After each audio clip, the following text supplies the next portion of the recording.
from the ages of 1 through 3, I would see a lot of these parents who were active in their children's lives be taken out of their children's lives, either permanently, temporarily, or they had that every other weekend possession schedule.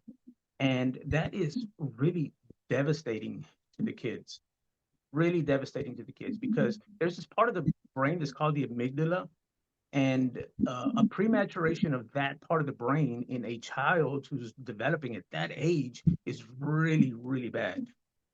It hinders proper uh, development.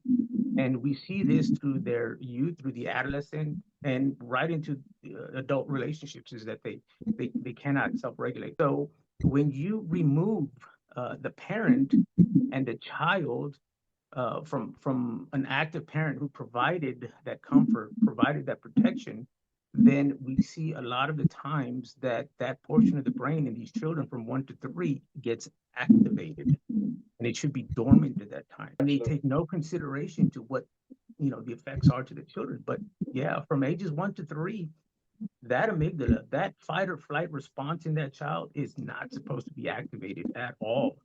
That's why when the child is scared at that age, they run to the parent because they're looking for that fight or flight response to be turned off. And most of the time, in a healthy environment, it's turned off by the parent.